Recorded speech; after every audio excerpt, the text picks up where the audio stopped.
તદ્દન easy to follow video છે, જેને જોઈને તમે તમારો સેલ ફોન રાખવા માટે એક ખાસ પાઉચ બનાવતા શીખશો. પ્રેક્ટિસ કરવા તમને અત્યારે મારી સાથે જ પ્રેક્ટિસ કરી શકો છો.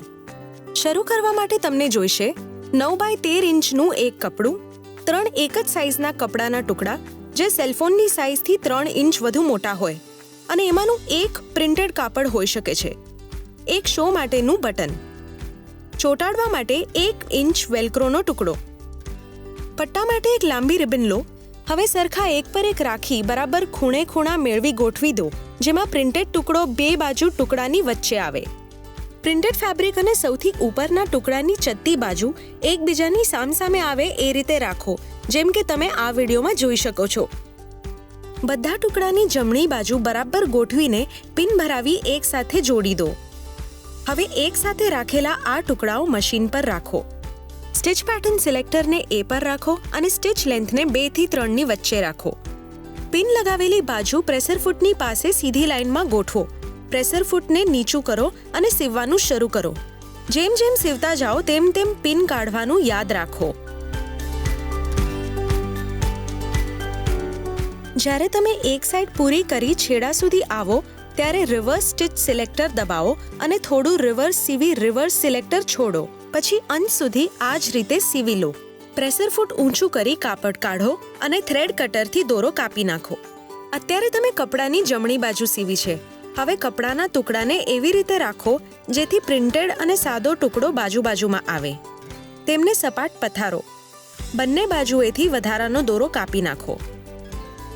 હવે સીવેલા ટુકડાઓને મોટા ટુકડા પર તેમની ચત્તી બાજુઓ સામસામે આવે તે રીતે રાખો. બધા ટુકડાની કિનાર બરાબર મેળવીને ગોઠવો. હવે પિન ભરાવેલી બાજુ સીવો.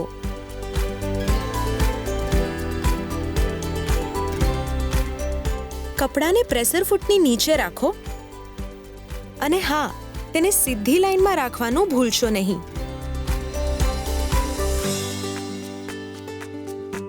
રિવર્સ સ્ટિચ સિલેક્ટરથી ટાંકા બંધ કરો. કાપડના બીજા છેડા સુધી સીવવાનું ચાલુ રાખો.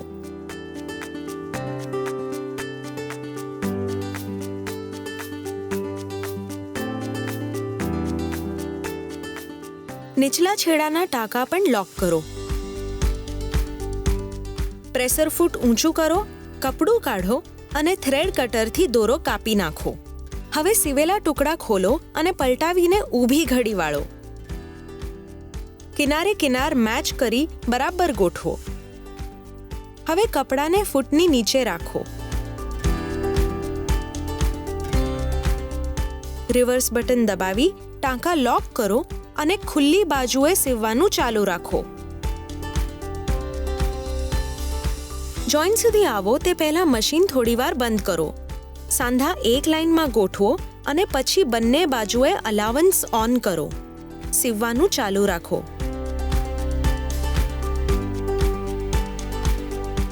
જ્યારે તમે કોર્નરના વળાંક પર આવો ત્યારે આકાર પ્રમાણે સીવો. અહીં સીવવાની સ્પીડ ધીમી રાખો. જરૂર પડે તો પ્રેશર ફૂટને પીવટ સુધી ઉચકો.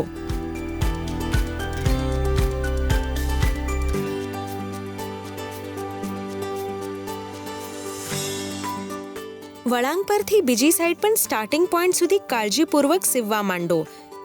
ટાંકા લોક કરવા માટે રિવર્સ સ્ટિચ સિલેક્ટરને નીચે કરો. પ્રેશર ફૂટ ઉંચકો, કપડું કાઢીને વધારાના દોરા કાપી નાખો. હવે તમારા કપડાની 3 બાજુઓ સિવાઈ ગઈ છે અને એક બાજુ ખુલ્લી છે. ફ્લેપને સરસ આકાર આપવા કોર્નર્સ અને સાંધાઓને સરખી રીતે ઉઠાવ આપો અને સીમ અલાવન્સ રાખી એક સરખા અંતરે કાતરો. ધ્યાનમાં રહે કે સિલાઈની લાઈન કપાઈ ન જાય.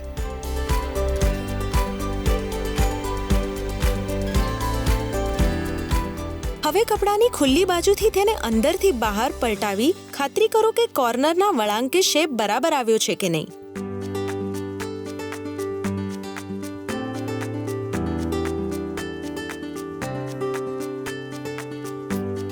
જો બરાબર ન હોય તો પિન વાપરી હળવેથી સાંધા ખેંચી શેપ સરખો કરો.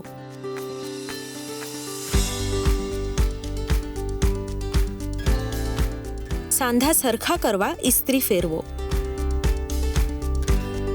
સરખો શેપ આવી જાય એટલે ઉપરની ખુલ્લી બાજુ પકડો, તેની કાચી કિનાર અંદરની તરફ 1/2 ઇંચ વાળો.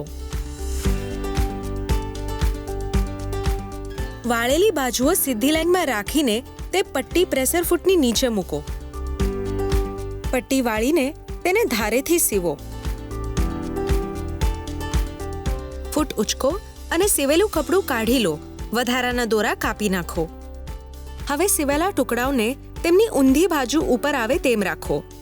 વેલ્ક્રોની બંને બાજુ છૂટી પાડો. વેલ્ક્રોની રફ સાઈડ ફ્લેપના વળાંકના મધ્ય બિંદુએ ઉપરથી 1/2 ઇંચનું અંતર રાખી બેસાડો. વેલ્ક્રો બરાબર જગ્યાએ ગોઠવી તેની બધી સાઇડ્સ કિનારથી સીવી દો. બોક્સ સ્ટિચ તેને વધુ મજબૂત બનાવશે, જેથી ખોલતી વખતે તેની પકડ બરાબર રહેશે. કોર્નર સુધી જાઓ ત્યારે સોય નીચે અને પ્રેશર ફૂટ પિવટ સુધી ઊંચું કરીને કપડું ફેરવો. આ દરેક કોર્નર માટે રિપીટ કરો.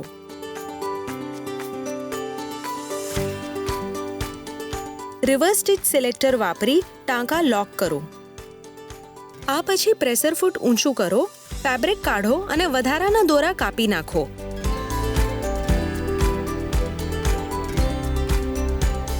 હવે કપડાની નીચેની બાજુ એ રીતે ફોલ્ડ કરો જેથી સિવાયેલી બાજુ ફ્લેપના સાંધાને મળે. ફ્લેપ નીચેના કપડા પર તેની પોઝિશન પ્રમાણે માર્કિંગ કરવા ફોલ્ડ કરો. વોટર સોલ્યુબલ માર્કરનો ઉપયોગ કરો. હવે વેલ્ક્રોની બીજી બાજુ લો અને માર્ક પર રાખો. ફોલ્ડ ખોલો અને ફેબ્રિકને મશીન પર ગોઠવો. વેલ્ક્રોને તેની બધી સાઇડ્સથી સીવી લો.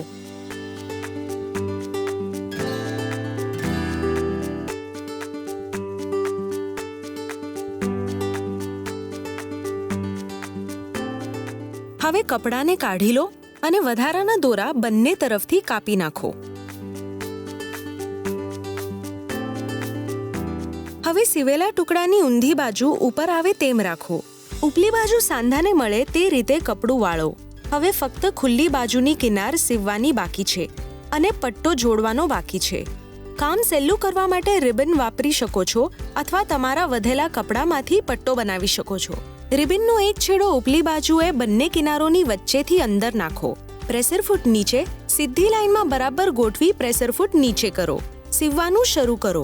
રિવર્સ સ્ટિચથી ટાંકા પાક્કા કરો. સીવતી વખતે ધારથી નજીક રહો. છેક સુધી સીવતા રહો.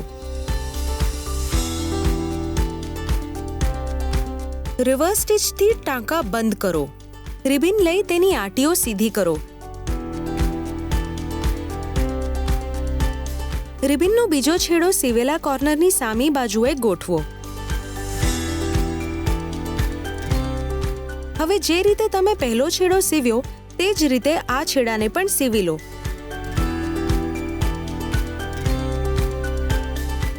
ધારથી નજીક એજ સ્ટિચથી સીવો. બંને કિનાર બરાબર મળે તેનું ધ્યાન રાખો. આટલું થાય એટલે રિવર્સ સ્ટિચથી ટાંકા લોક કરી દો.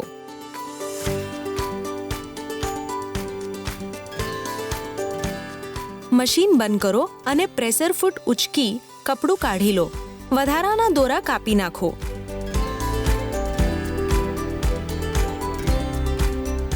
તમારું પાઉચ હવે રેડી છે. જો તમારે ફ્લેપ પર દેખાતી વેલ્ક્રોની સિલાઈને કવર કરવી હોય તો તમે તે સિલાઈ પર એક ડેકોરેટિવ ફૂલ કે કોઈ સુંદર બટન મૂકી શકો છો. આ માટે તમે દુકાનમાંથી રેડીમેડ ક્રોશે ફૂલ લાવી એને ચિટકાવી શકો છો. એક ટીપું ફેબ્રિક ગ્લુ લગાડી તેને તમારા ફેબ્રિક પર લગાવી દો. જરાક જ દબાવીને તેને થોડા કલાક સુધી મૂકો. જોયું? તમારું મોબાઈલ પાઉચ તૈયાર થઈ ગયું. જુદા જુદા રંગના જુદા જુદા ફેબ્રિક વાપરીને તમે નવા પ્રયોગ કરી શકો છો. બનાવવાની રીત એ જ રહેશે. થઈ જાય ત્યારે લટકાવો અને અમને પણ જરૂર બતાવો.